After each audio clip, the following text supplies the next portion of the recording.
আসসালামু আলাইকুম এভরিওয়ান, সবাই কেমন আছেন? আশা করি ভালো আছেন। আমি কিন্তু ভালো নেই একটু, কারণ আমি খুব অসুস্থ। কয়েকদিন যাবৎ খুব অসুস্থ, জ্বর, ঠান্ডা, কাশি।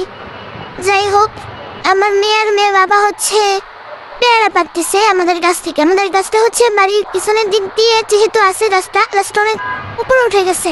নিচের দিকে হচ্ছে ডালপালা তেমন কিছু নেই, উপর দিকে কেটে দেওয়া ফলে হচ্ছে উপর দিকে উঠে গেছে গাছটা।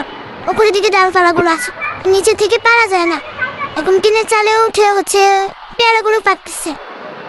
আর এত বাতাস বাইরে, আপনারা খেয়াল করে দেখতে পারবেন হয়তো আকাশটা একদম অন্ধকার হয়ে যাচ্ছে, বারবার আকাশ অনেক মেঘলা হয়ে যাচ্ছে। পেয়ারাগুলো খেতে এত মজা, আর এটা হচ্ছে 12 মাস ধরে এই পেয়ারা গাছে পেয়ারাটা। আলহামদুলিল্লাহ, পেয়ারাগুলো অনেকটা বড় হয়। সিজনের সময় হয়তো বেশি পাকাগুলো খাওয়া যায় না, কিন্তু অন সিজনের সময় হচ্ছে সব রকমের পেয়ারাই খাওয়া যায়।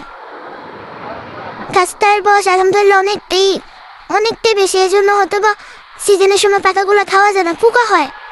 বাট অন সিজনের গুলো অনেকটা পাকা হলেও সমস্যা হয় না। এখন তারা হচ্ছে খুব সুন্দরভাবে পাচ্ছে পেয়ারাগুলো।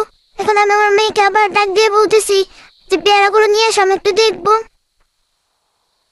এখন আমার মেয়ে নিয়ে আসছে, দেখি পেয়ারাগুলো কেমন দেখতে। দেখি কেমন পেয়ারা। আলহামদুলিল্লাহ, পেয়ারাগুলো খাওয়া যাচ্ছে, সবগুলোই খাওয়া যাচ্ছে। পেয়ারা দেখেন কতগুলো পেয়ারা, আলহামদুলিল্লাহ। অন্যান্য সময় এরকম পেয়ারা অনেকগুলি পাওয়া যায়। কত বড় পেয়ারা দেখেছেন? আলহামদুলিল্লাহ, পেয়ারাটা খুবই ভালো লেগেছে আমাদের। দেখেন, আমি আনার সাথে সাথে আমি হচ্ছে ধুয়ে খেয়ে ফেলতেছি। পেয়ারাটা এত ভালো লেগেছে, অনেক দিন পরে খেলাম।